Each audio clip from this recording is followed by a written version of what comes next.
and he gave up his life in sacrifice for all of humanity. Thus, the recording of the deed of the young rabbi, and because of that, humanity for the past 2,000 years has found no equal in all of the world. And yet, what was that about? We touched upon it several months ago, but what did it serve?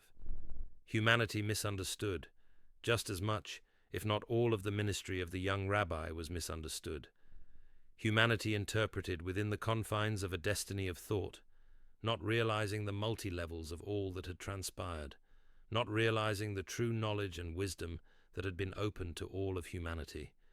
It was to be the ultimate answer for all of humanity concerning blood sacrifice. It was the completion for all of humanity, the completion of an era, the completion of a millennium, the completion of a perfect thought, for it allowed humanity to see the completion of the perfect human being and to move beyond that understanding to the next level of exalted consciousness, which is divine consciousness. All that the young rabbi did was an example to all of humanity, not to be a narrowing of thought, but rather an expansion of thought. All that the young rabbi did was for the example of humanity. Not once did he place blame or fault upon the soul of any human being. So his was the completion of victimization. His was the completion of self-sacrifice. His was the completion of self-denial. His was the completion of that blood sacrifice, the total completion. And it was desired by him that from that example, humanity would propel itself forward to the next level of knowledge and understanding, because everything had been given to humanity, all of the tools, all of the keys. Humanity was told that death of the physical body was unnecessary, that through enlightenment, through awareness, one may do as one desires or wants, that one has complete authority and abundance in all things, that death in reality does not exist, that if one chooses, one may ascend into the next level of understanding, which is divine consciousness. Now that is love. It has been misunderstood. It was thought that the sacrifice alone was the ultimate statement of love. The ultimate statement was the entire 3 years of the ministry. It was the entire 33 years of the existence upon this plane, realizing all aspects of being.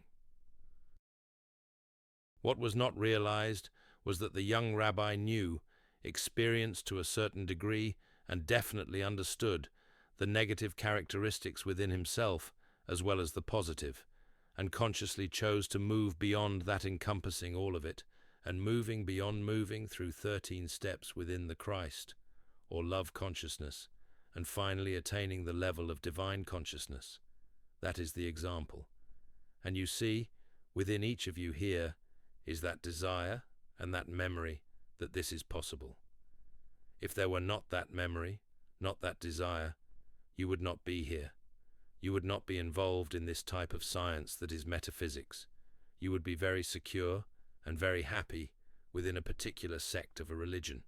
So there is knowledge, there is memory, that there is more, and each of you have participated in it within the confines of linear time at least once before, and many of you 3 times before when this was offered to the world.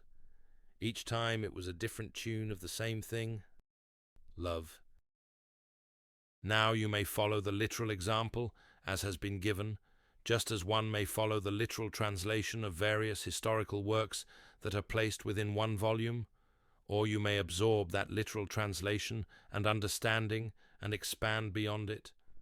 Your life, we have said over and over again, is the totality of your being.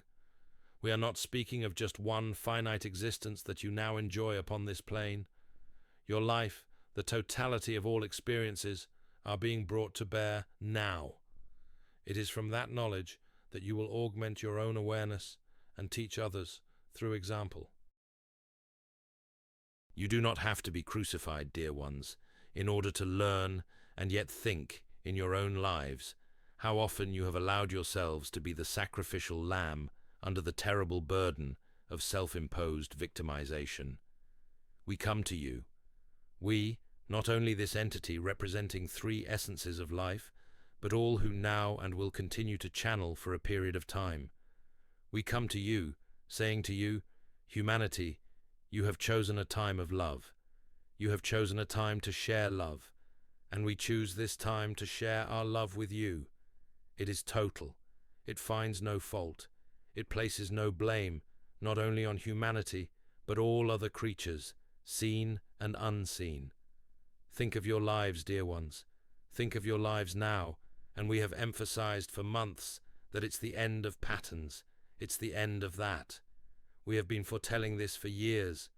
What is important is to remember that each of you has dealt with the more outstanding aspects in your lives, and now you have begun a new direction. And what is that direction? It is love, and it begins with self. If you did not love yourself, you would not have even attempted to address those things that have been big issues in your life. If you did not love yourself, you would not, this very moment, be addressing those subtle issues in your life. You must realign your thinking. The time of self-denial, as outlined and understood by humanity, has passed. The time of false humility, false pride, and false modesty has passed. It was a useful tool, and now it must be set aside for a more appropriate, sophisticated one, which encompasses what has gone before and moves ahead. The time of denial of who you are is past, and if you attempt it, from this point on, you will find that your life appears to halt. You will feel as if you are on a treadmill going nowhere, because it is that inner attempt of the conscious mind to maintain a past pattern, and we spoke concerning the conscious mind having a prime directive, the integrity of the physical body. Now it is being placed in a situation that is unknown, so it reverts to its prime directive, and in an attempt to maintain that physical integrity, pulls at the past, like one who pulls at old familiar clothes about the shoulders for security, for warmth, and will hide in the corner of a dark room. But the sun's out. The sun is out and about.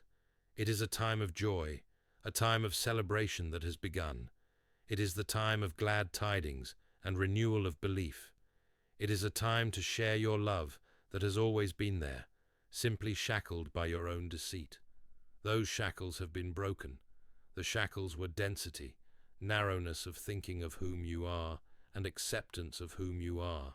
They are gone. You can no longer have the affection for those shackles, and make no mistake, you have had a great affection for your shackles. That is love, loving yourself enough to realize that you have perpetrated all manner of disaster and adversity upon yourself for a purpose, to learn all that you are, to realize throughout your true power as a soul. But it was not a terrible gift, it was merely a gift, and now we give you another gift that is, in many respects, perhaps greater. Who's to judge?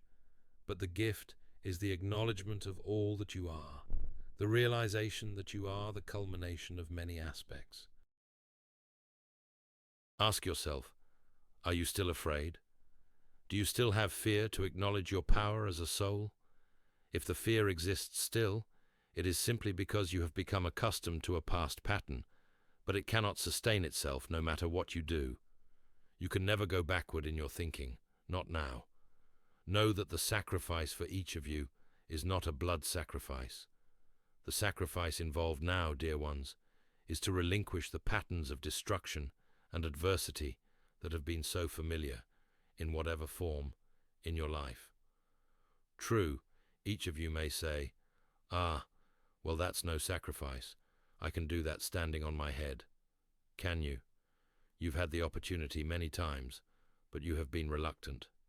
Well, now your own superconsciousness blending, or attempting to blend very well with your conscious mind and subconscious mind, no longer allows you to retain that old pattern. Through the sacrifice that each of you make, by setting aside those adverse patterns, you will provide the example to all others, and also set the example by accepting all of the power that you are. Oft-times, as we talk to individuals, they will say, "Ah, well, I desire to be a great teacher. I desire to be a great healer. I desire to be whatever." It is already there. It would be better to say, "I desire to recognize that I am already a great healer." Once the commitment is made to the self out of love, then it must follow, because you are the co-creator, that all knowledge, all understanding, is brought within your own consciousness and awareness. That is an unselfish gift of love, and one shares that with any and all others, just as it has been given. That is the ultimate love. When one thinks of the two universal laws, or cosmic laws, if you will, the human mind says, "Oh well, that is wonderful. It is a beautiful philosophy, total non-judgmental love, but it is impossible to apply." Well, one overwhelms oneself in order to maintain a certain type of servitude to a dense idea. Do not overwhelm yourself. Total non-judgmental love. What is that? It is seeing and recognizing all of the power that you are capable of all things, that nothing, in truth, is hidden from you, deliberately, by any source. You still may maintain the integrity of your preferences, and you may not judge another. You cannot, no more than anyone has the right to judge you, or can judge you. Each human being chooses by free will all that is within a life expression for them. There is no holding back. Some paths are more appropriate than others in order to achieve the purpose or goal set forth, and it is not necessary that all other souls understand why choices have been made. All that is necessary is that the beauty, the power, that is the creative source within each soul, be recognized, acknowledged, and loved unconditionally, unconditionally placing no fault, no blame, no limitations on your love. This is the same message given over 2,000 years ago, and all miracles are performed through that understanding. We use the word miracles advisedly here because it is simply something that is paranormal, an auxiliary phenomenon in the human consciousness, because humanity wishes to think in finite terms. Do you wish to move that mountain behind us? How far? 5 feet? 2,000 miles? What's to stop you? Collectively, you created it. What's to stop you from moving it, collectively or singularly? Nothing. How is it moved? It's moved through love. Well, all well and good. What does that mean? It means the power within each of you. Humanity talks of power, electrical power, nuclear power, water power, wind power, sun power. Those are elements brought together to create a chain reaction producing power. Each of you contains more power within your being than all of those types or methods of producing energy, and yet you still don't believe it, sitting here. But it will come. The belief, the understanding, it will come. Each of you is working toward that ultimate goal, which is perfect love. Perfect love is the recognition of who you are, and you see, when you recognize who you are, then it is the most perfect prayer to the creative source. The young rabbi recognized his true being, and in that recognition was able to transform all situations, including the physical body.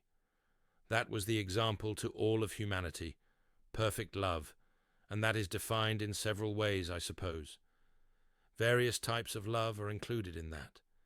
It is the culmination of all things, the love of a child for a parent for a child, the love of a spouse, one for the other, the love of a lover or partner, one for the other. But it is a human and soul love for another human and soul. That is what we address this evening.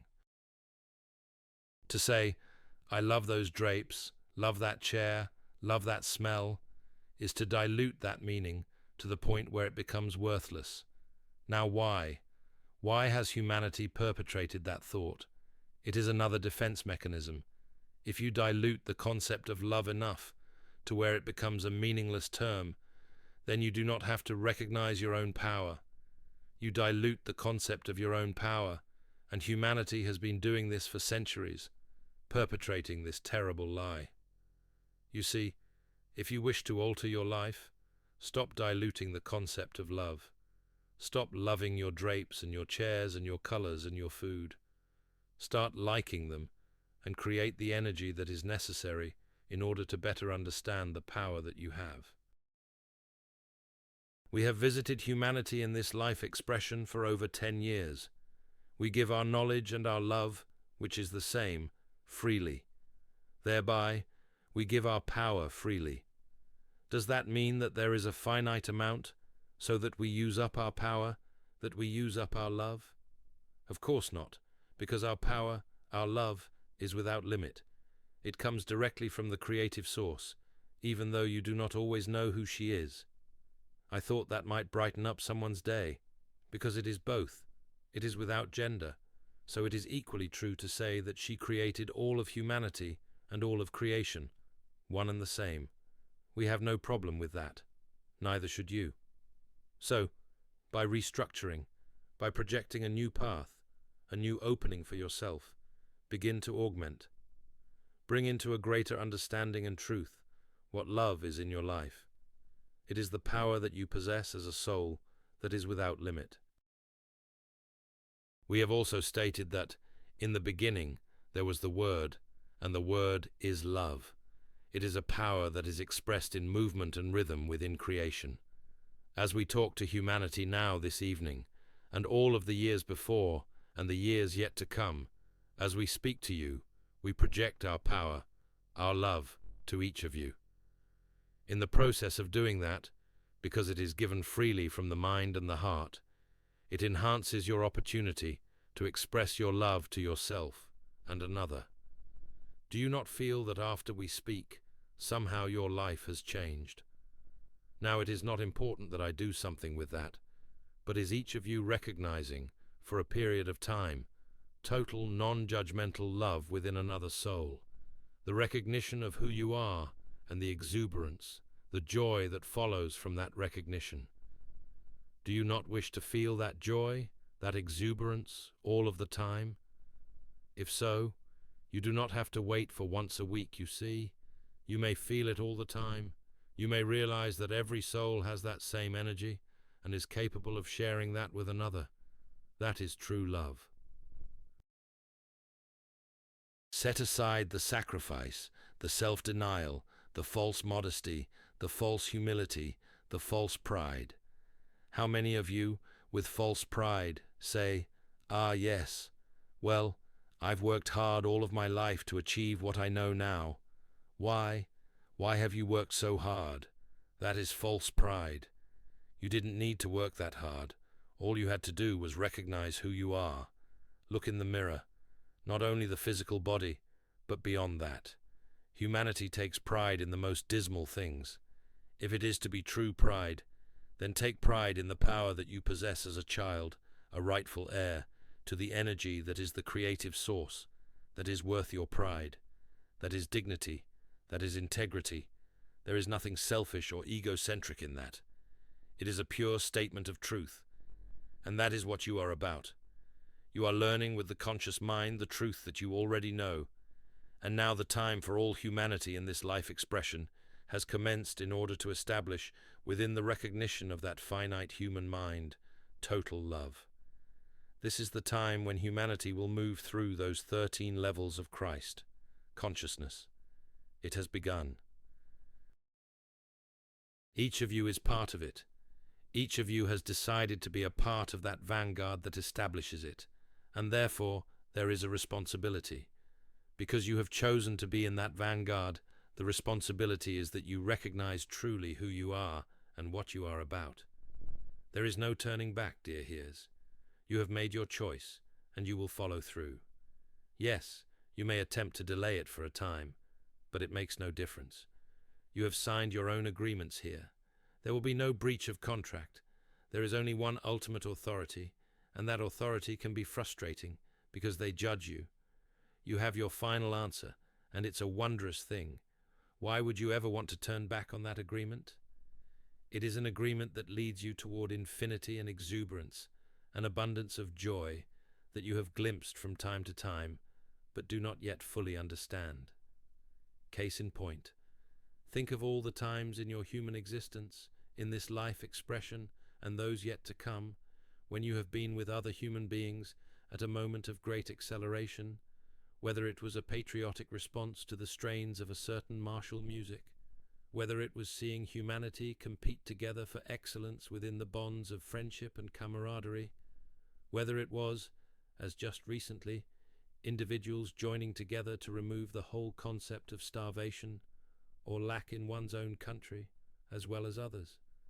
If it was, for instance, recently the joining of people together, the physical beings, in order to do something to aid fellow human beings, then think of that joy, that exuberance that type of activity elicits in your mind and in your heart.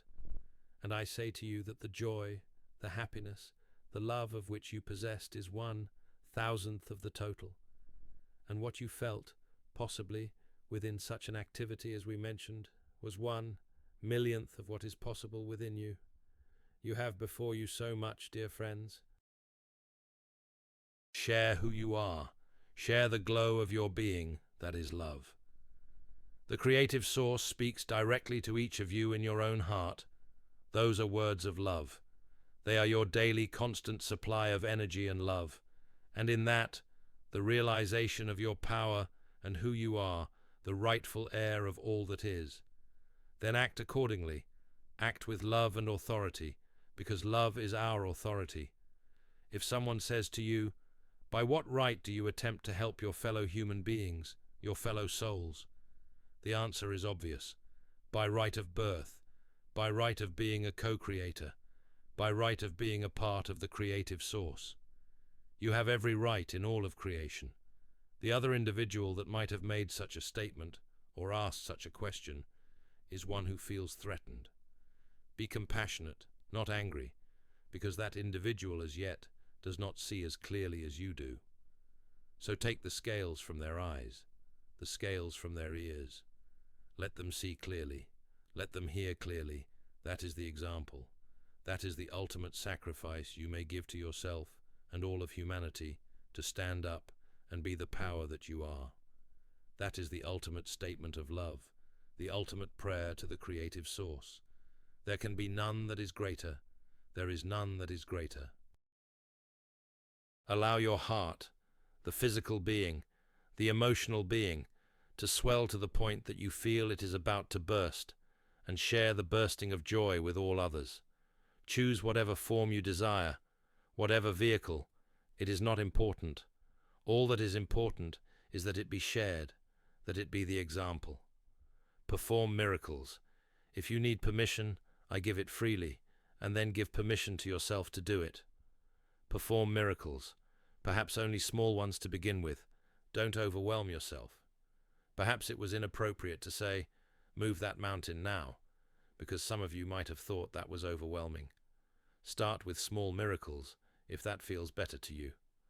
Of course, there are some in the group this evening that do not like to start small. Even the mountain is too small for them. But that's all right too.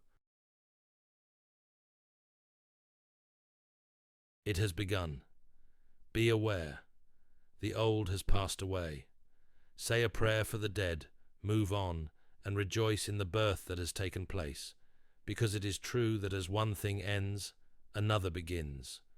You have begun a new life, new lives, greater understanding of who you are, your power, your love. That is what is happening now. Well, we hope that we have shed some light on certain areas during these many weeks, and keep in mind that these are 5 steps that you can utilize at all times. When your life appears to have stopped, check yourself. Get out the pad and pencil and say, where have I not been honest? Where am I not following my own truths, my beliefs? Where am I not respecting myself? How am I not providing justice to myself? How am I not giving my love to another human being, another soul? By living those things and understanding them, you literally propel yourself through those levels of Christ, consciousness, because it is a constant unfolding. Why do you think that the Eastern religions think in terms of lotus petals, the 1,000-petaled lotus, or the other, the 1,000-petaled chrysanthemum? Why? Because that is the concept. It is a constant unfolding to awareness. So utilize that.